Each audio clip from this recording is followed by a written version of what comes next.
I love that in part of the manifesto is that bravery, because if you show up at 9 o'clock now to talk about emotions, you have already shown me how brave you are, because most people to come to a talk for emotions, they're like, no, thanks. That is not what I want to spend my Friday morning doing.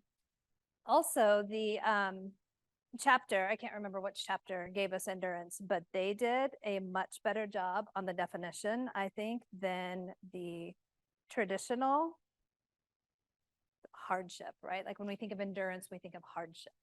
And when I started thinking about that, I was like, I'm for sure not going to have like a talk on emotions and hardship, because I want to connect with this audience. I don't want them to be like, no, thanks. Let's not talk about hardship, and let's not dive into emotions that early on a Friday morning. So the chapter that gave us that gave us a much better definition than endurance. And we're going to talk about that a little bit. So that being said, when you heard the theme endurance, but maybe before you read the beautiful description, what, like in your head, what is endurance? You can just shout it out and I'll repeat it for Zoom. Or does anyone have, like, when you first heard endurance, like what comes up? Yeah. Right? Tenacity is a good one. Anything else? Right. And we're going to mix a little bit of that. This is not going to be a physical fitness endurance. We're going to talk about when I made a horrible, no good choice to do some physical fitness endurance. But this is going to be more mental and emotional endurance. I'm going to stick with what I know, not the, this is not a physical fitness endurance.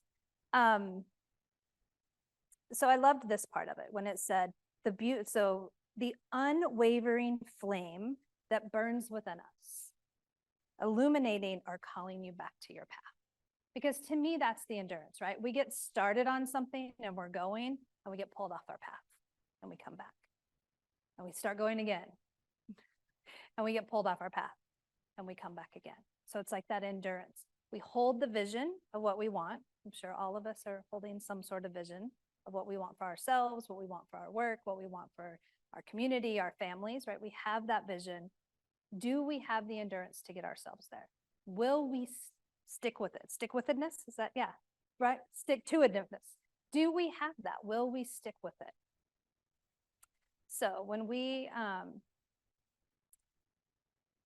to return to that path, okay? Here's some other ones. Sustain, the withstand, the unwavering, the steadfastness of it, right?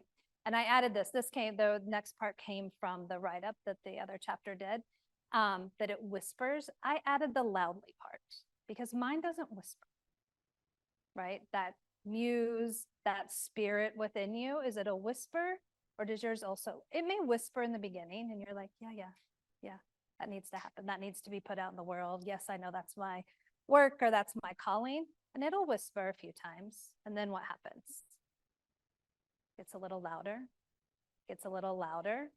And then it may be like, hey, you.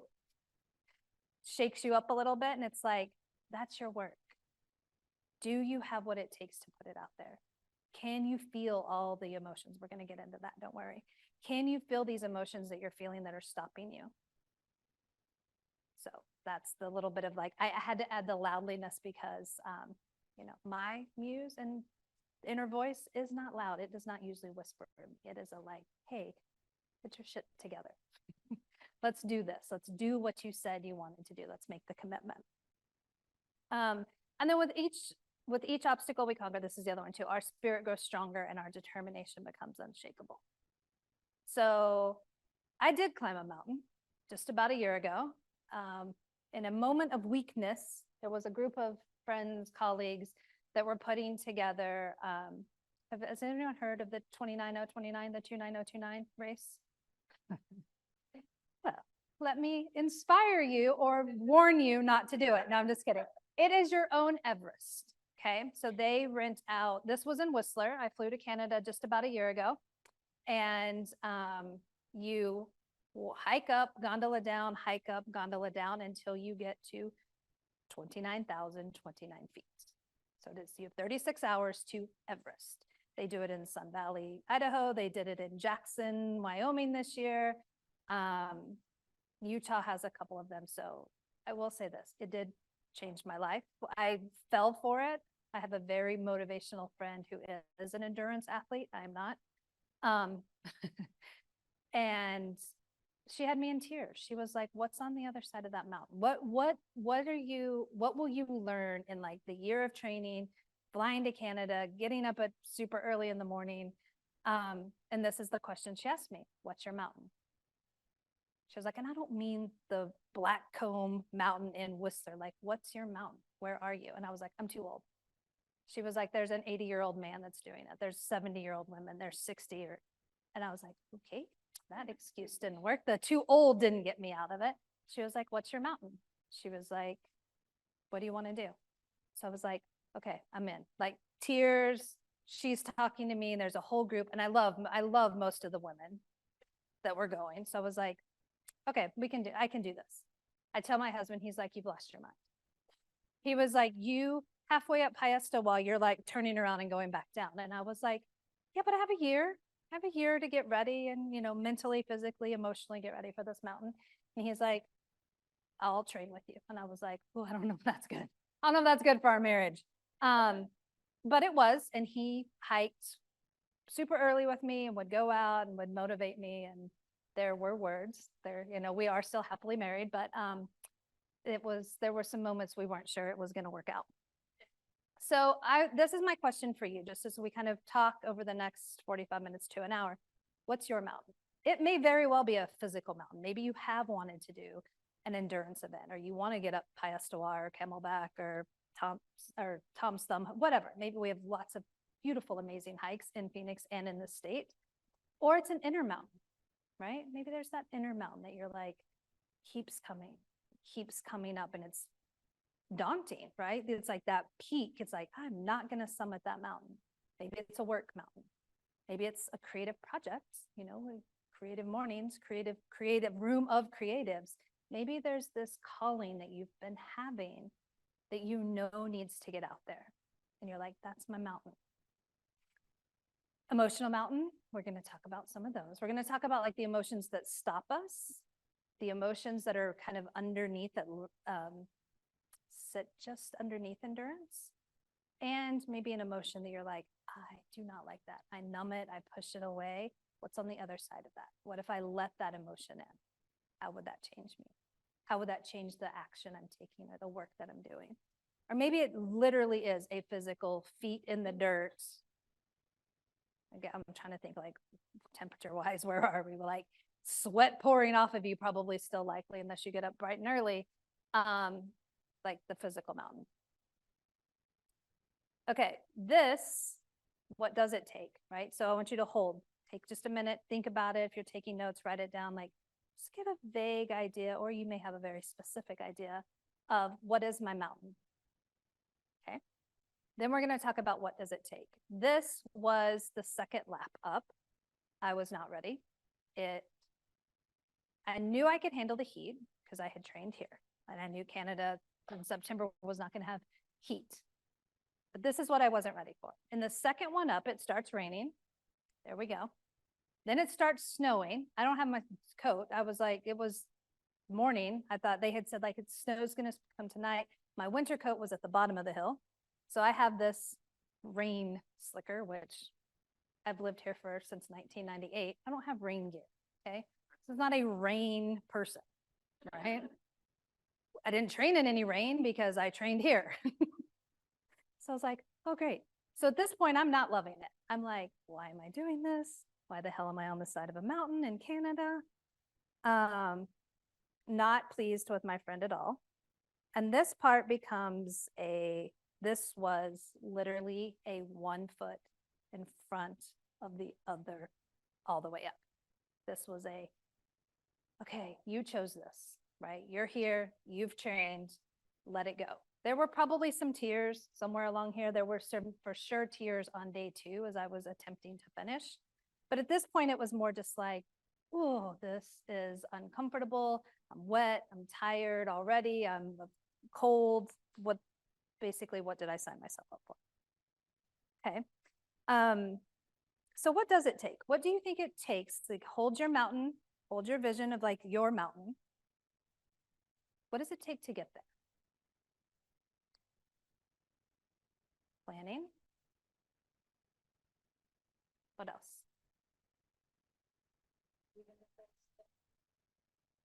Right, like take that first action, right? I'm a procrastinator. Any other procrastinators in the room? Okay. So I'm that procrastinator. So it's that little bit of like, just take the, like, just do the first step. Just build on that. So it's like, as I was going up step by step, same thing. Okay, so here's some other ones. Knowing yourself, right? I didn't know myself. I had no idea that I actually had the grit in me to get up that mountain.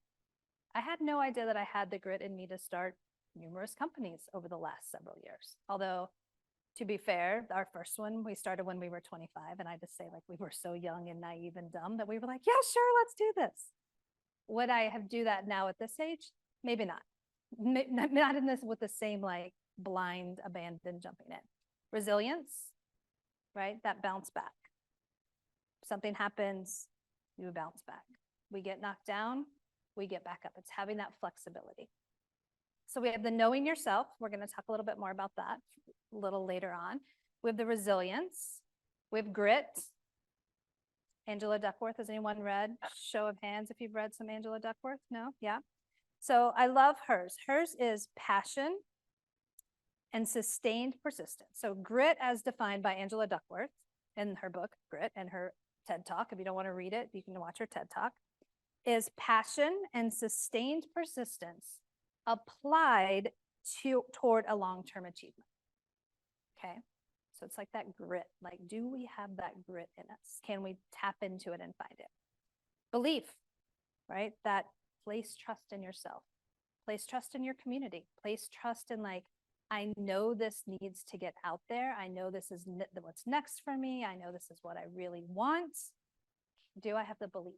Do I have the trust? Can I place that in myself, in my actions, in my friends and community and colleagues, and, you know, calling upon all of the people that help support you? And then EQ, my favorite, right? And so emotional intelligence, EQ is emotional intelligence, if you didn't know that, is the capacity to blend. I'm going to give you like a more formal definition, and then I'm going to give you a very easy, simple definition that is easier to take forth. It's the capacity to blend thinking and feeling to make to make optimal decisions. It's being smarter with feelings. So really EQ is just being smarter with your feelings, right? We all have them. You did not leave them at the door like so many of the old belief system was, right? Check your emotions at the door. I hope you did not check your emotions at your door, because you are feeling beings. We are not actually thinking beings. We actually are feeling beings who sometimes think, right? I think that that's a shift that we will start to make. So it's being smarter with those feelings. So, like I said, there's lots of endurances. Lots of endurances. There's mental, there's physical, there's emotional. Apparently there's something in engineering. Is anyone an engineer? There's like engineering endurance, there's space. We're not going to talk about those. We're going to stick with the mental and the emotionally, and more so the emotionally, right? So can you endure the thoughts on repeat in your mind? Right? We all have that like thought loop, thought loop, thought loop that just plays. And it gets exhausting, right? Do you ever just get tired of your brain? Do you ever wish you could like turn the volume all the way down? Are you willing to feel the emotions that come forth, right? Most likely, no. We're not taught this. We're starting to teach people about emotions, younger and younger. But I mean, I was not. Were you guys taught emotionally? Some cultures are a little more emotionally attuned. I married a Brit, he's not. Yeah, unless it's football, exactly. And then can you hold the vision of where you want to go, right? So we're going to get into the mental and emotional part. So the emotions of endurance. I chose the emotions of it. I know that the endurance is the theme that it's going to be discussed all across the world this year or this month. And I chose the emotions part of it. Emotions and entrepreneurship is what I do. So that was my natural, like, yes, let's talk about it. Plus, I like to make people mildly uncomfortable. So here we go. So underneath the endurance,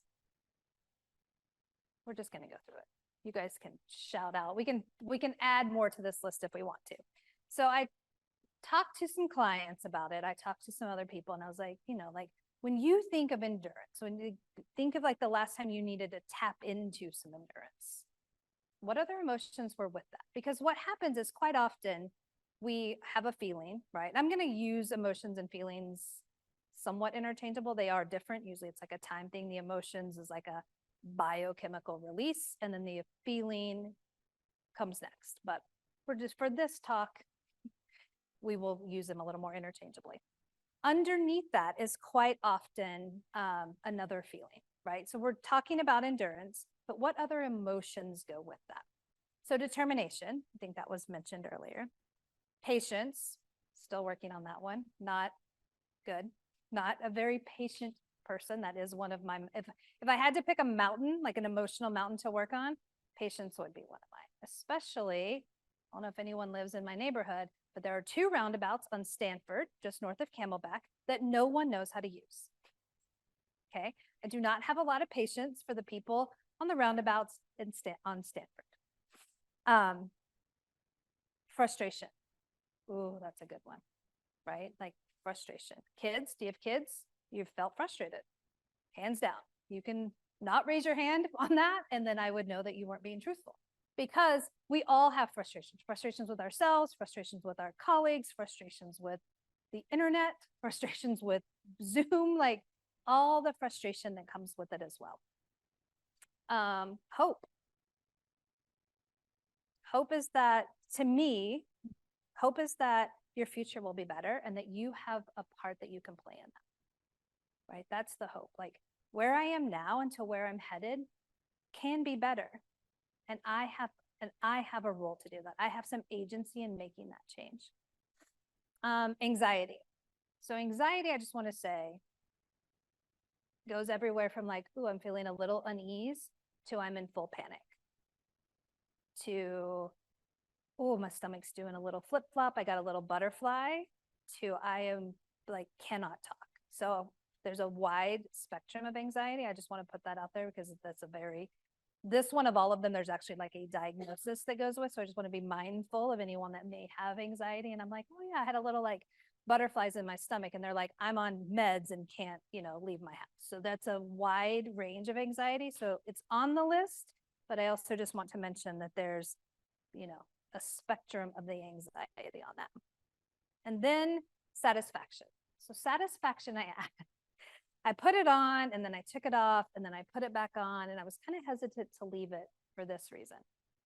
So some of you were brave enough to share by show of hand that you were a procrastinator, but what about a perfectionist? Are there any perfectionists in the room? There we go. All right, so this is why satisfaction, because of y'all, satisfaction almost didn't make the list. Because in my work with perfectionism, satisfaction's a tough one for you guys to grab onto. I'm saying you guys because I'm a recovering perfectionist, but it's a tough one, right? Because you're not satisfied. It's like you can't grasp it. You can't get like, yeah, that's good enough. Ooh, I feel good about that. I'm satisfied with it. It's always like a tweak, another tweak, another tweak, a delay. Can I put it out there? Do I not put it out there? Is it good enough? What will they think? It isn't perfect. It is the thing that stops so much. I mean, looking out at you, I just know in your brain, like I wish I had those little pop-up bubbles, like the brilliance that's coming. And I promise you, the satisfaction and the perfectionism is one of the things stopping it from getting out there. So it almost didn't make the list. And then I put it in there just so I could bring that forth on like, if your mountain is the perfectionism and the satisfaction, that's the one we're going to climb. You're going to climb. I will guide you from the bottom. I am not climbing any more mountains. I have my own mountains to climb now. Okay, do those all feel pretty true? Like if we're talking about endurance, do all of those other emotions feel true to any, would you add anything? We have another slide, but would you add anything yet? Joy? Yep. Okay. Now we're going to talk about a few more that go with it. Okay, doubt. Doubt's that, like, doubt to me is that emotion that like kind of has you between two things, right? Like you're unclear and you're a little uncertain and you're not sure that it's like, oh, I'm just in doubt, right? And to me, it's like this liminal space in between. It's like I'm having some doubts. I know kind of what I want to do, or I know what's next, but I'm not sure. Should I do it? Do I not? Like doubt to me, like if it was a movement, it's like, yes, no, yes, no. It's like that in-between space. Gratitude. I would probably put joy kind of with the gratitude, right? Like thankful. I actually am very thankful that I did the 29029 race, or not even a race, the climb. There were moments of gratitude. There was a few moments of joy. They were fleeting. Be honest. But yeah, I would stick joy with that. But we do need that, right? Because that sustains us. Going back to sustain, going back to that endurance. If we have some joy and we have some fun with the work we're doing and we have some gratitude for like, I did that, right? Self-gratitude, that thankfulness of yourself. Fatigue. There was lots of that on the mountain. Physical, mental, emotional, spiritual, all the fatigues, right? There's a suite of fatigues. They're going to come up as you're enduring. Like if you're thinking like, I think of endurance even sometimes of like, Phoenix itself has gotten a little better about not tearing down old buildings, but if you've traveled other places, you'll go and maybe there's like a cathedral that like 4 generations worked on, right? That's endurance. They held the vision of what their town, their village, their community needed. And for decades, for generations, they all worked towards something together, right? To me, that's like a very real world example of endurance, of holding the vision. Are we going to get there? Loneliness. Ooh. So I don't actually think loneliness gets the attention that it's probably crying out for. But coming off of COVID, coming off of those of us that work from home, a few of us were talking about this earlier of like, it gets lonely, right? Is loneliness something we don't talk about it, but we're going to talk about it? Lonely. I get lonely, right? I mean, I'm home. I see people. I'm on Zoom. I do other things. I have a kid at home, but I don't have the same connections. So I'm very thankful we're back in person. I'm very thankful to be here with you guys, but it is lonely. Empowered. Empowered is you choosing you, right? If you've done something, then you're like, oh, I chose me. I didn't choose what everyone else wanted to do. It was in alignment with who I am. It was in alignment with what I wanted to do, and I chose me, right? That's that empowerment. And that's one that I don't feel like we tap into enough. But if you can tap into the emotion of feeling empowered and empowerment, it is some fuel to get some stuff done. And then sacrifice. I kind of lumped these together. Excuse me. Sacrifice, loss, regret, FOMO, like you're going to have to give something up. Whatever mountain you held in the beginning when I first asked that of you, there's going to be some sacrifice, right? And sacrifice can look, that seems like a bigger word than it really is. Sacrifice can be like, I know I need to do something, but instead I'm going to go do something else. I'm going to pick up my phone and scroll through Instagram instead of finishing the slide deck for Lauralee. Right? Or I'm going to not do something else to do this. So the sacrifice, that seems like a big word, like you have to like sacrifice something big. It's even like little micro sacrifices. What are you giving up? What are you going to have to give up to climb that mountain? All right, so you have your mountain. Wait, does anyone have any questions about any of these emos? Any of these feelings that come forth or emotions? And now that we kind of have these, would you add anything? So we're adding joy to it. Joy can kind of go in the gratitude family.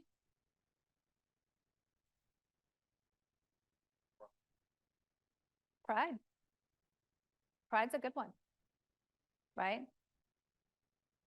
Proud of yourself, right? Like, oh, I did this.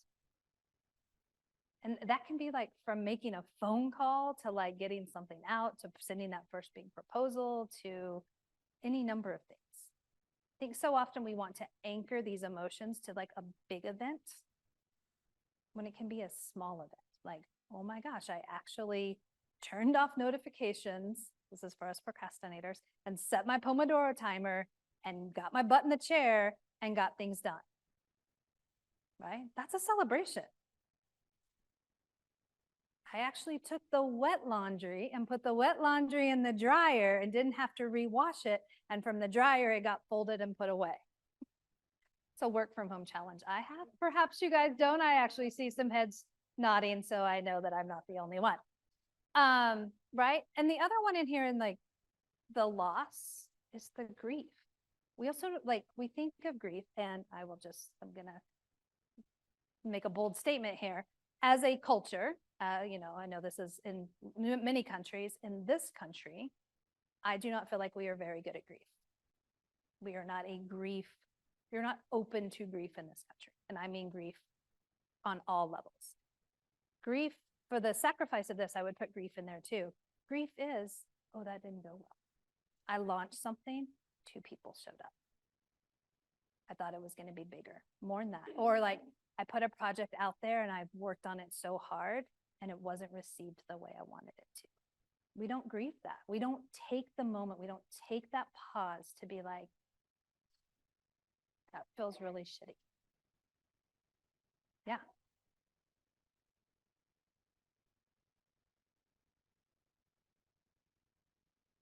Yes.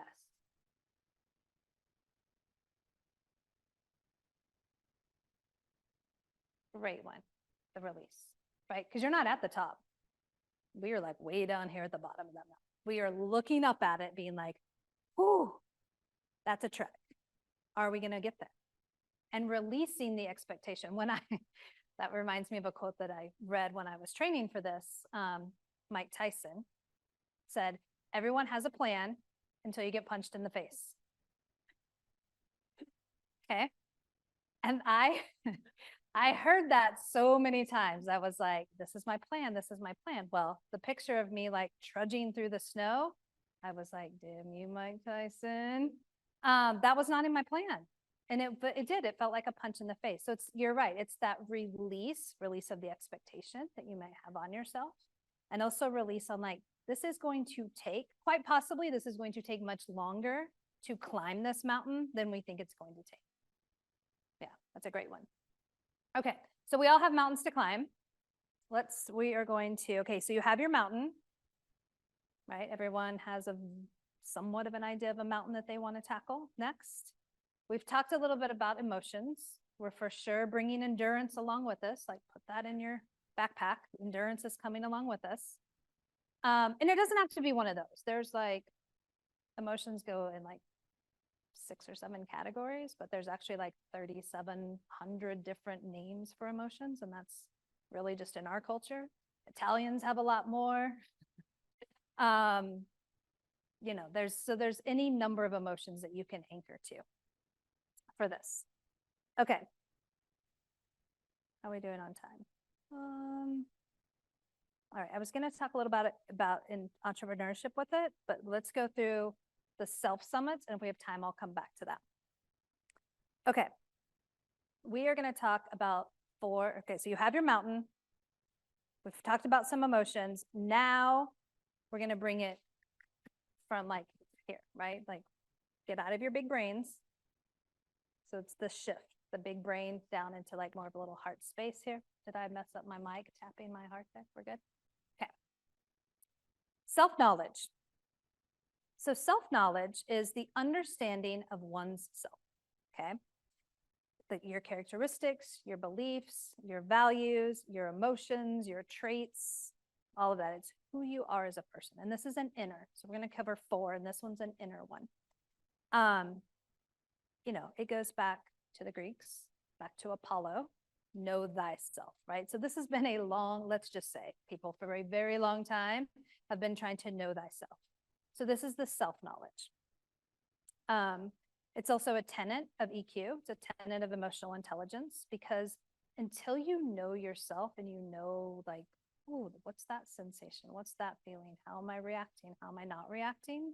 Then we can't, that's harder. So I can say we can't because a lot of people can.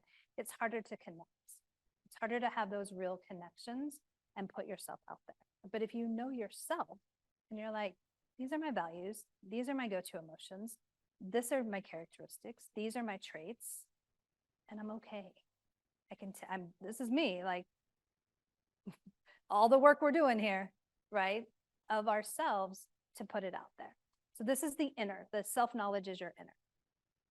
Then self-awareness. So very closely aligned, self-awareness and self-knowledge. But the self-awareness is more of that outer, okay? It's a little broader. You recognize yourself, like you have your know thyself, and you recognize and monitor the thoughts and emotions and behaviors as we interact with others, right? Am I aware of how I am being in this space?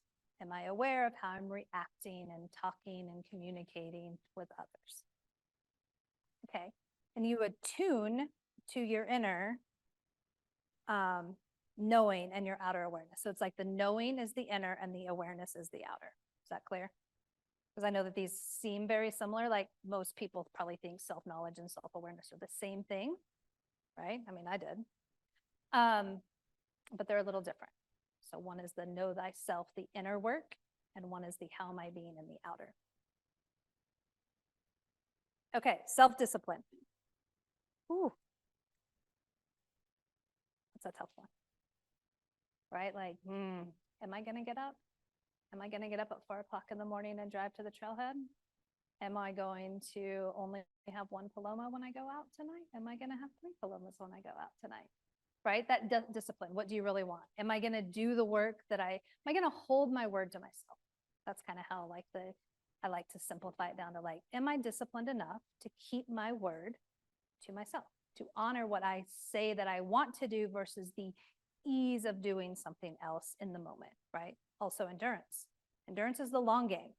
Can you hold it and give up, going back to that sacrifice? Can I sacrifice something that would feel so good right now for something that I really want that's in the distance? So the self-discipline is, right, you're managing your impulses. You're managing those desires. You're making choices, right? This is that mental endurance, turning down the volume of our thoughts a little bit, making the choice that's in alignment with what you say you want, in alignment with what's at your mountain.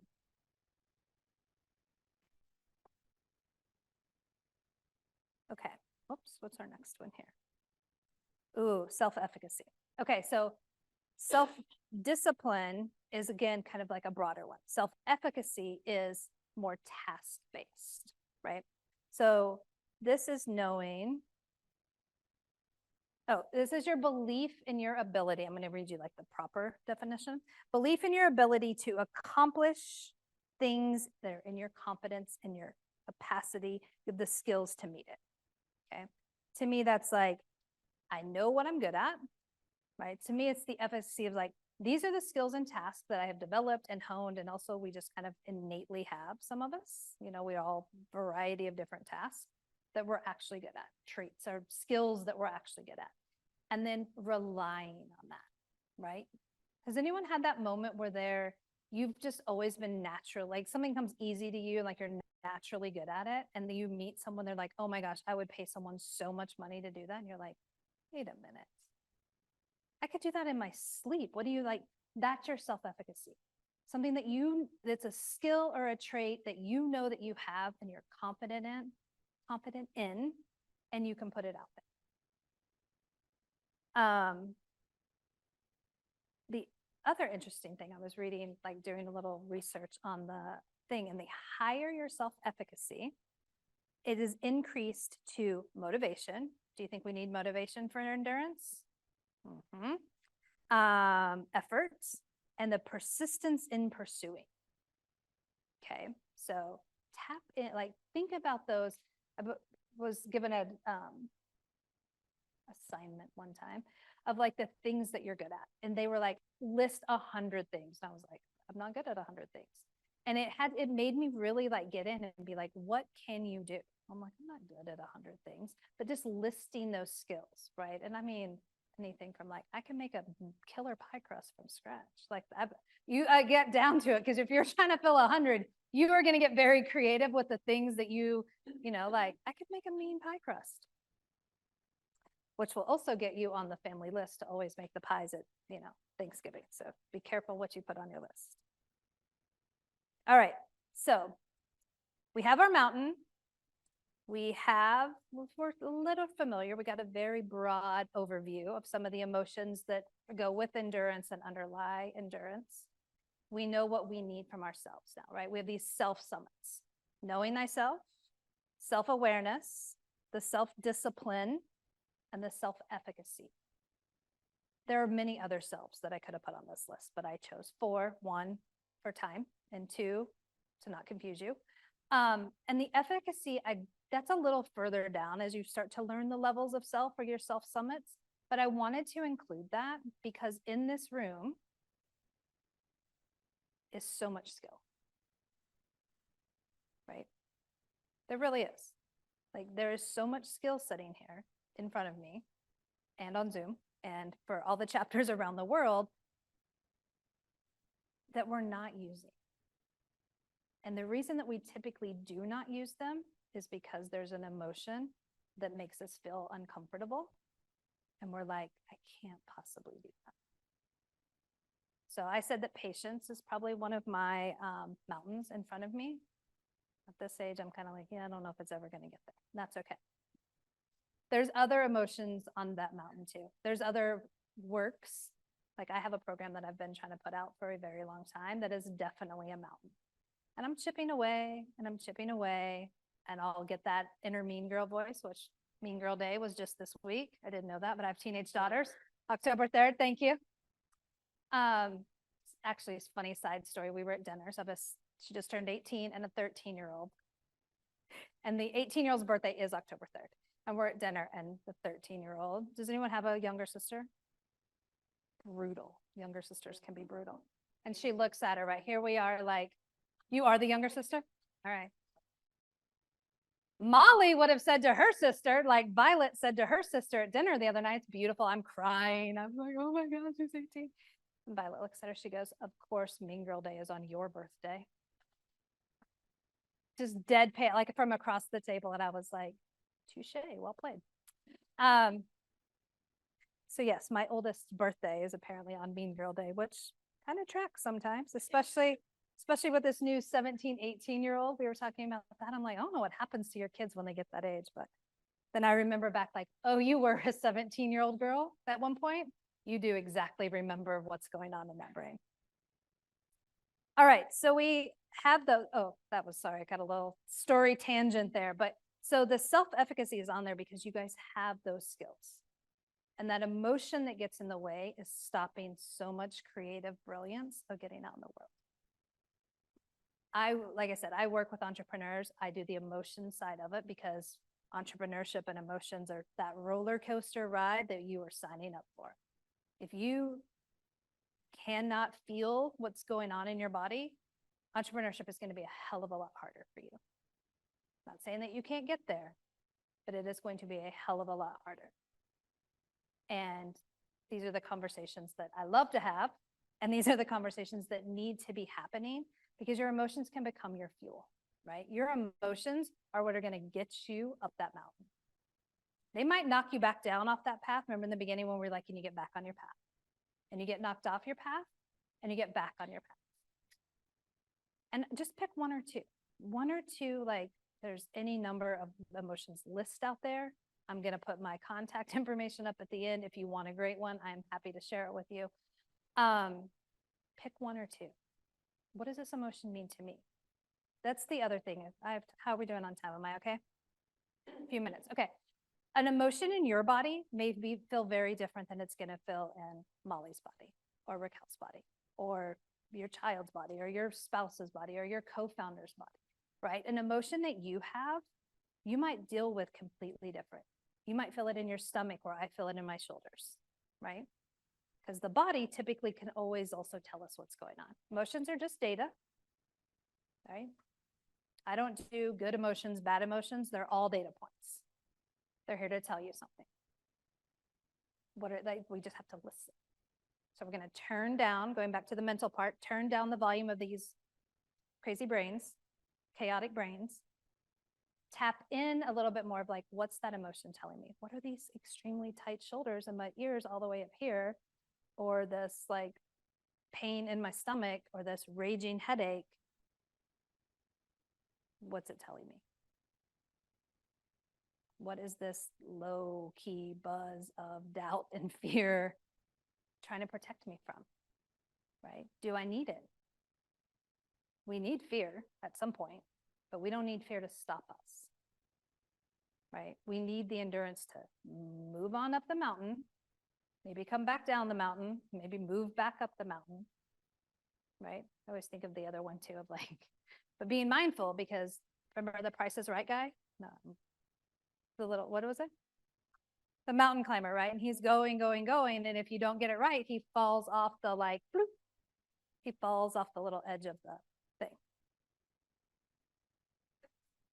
So you don't want to fall off. Okay. So mountain, hold that. Emotions to go with it. Use the introduction of this, the self-work, right? Self-work. Also self-worth. Self-worth's one we could also add to there. Of the know yourself. So my favorite part that came out of this writing of it, and I had never honestly thought of endurance like this, but they mentioned it as a quiet strength. And I was like, that is so beautifully put, right? Endurance, when you look up like Merriam-Webster's, it's like hardship. I don't love that. That's fine if that's the definition. But the other definition of this is this quiet strength that empowers when challenges test our limits, okay? Endurance is a quiet strength. And there's power in quiet strengths. There's power in quiet. So how can you build your endurance? Find that quiet strength, anchor it to some other emotions, and climb your mountain. You know, learn to use endurance, this quiet strength, to get you, like here today, October 5th, 6th, thank you, to the end of Q4, into 2024. Maybe just through Design Week. You know, maybe some of you have some presentations and some things you're doing for Design Week, and you're like, that's my mountain. It's not feeling great. Choose how you want it to feel. See if you can start to shift, like, oh, I'm this. What can you shift it to? And what do you want to use that emotional fuel to summit your mountain? Okay. That's it. Thank you.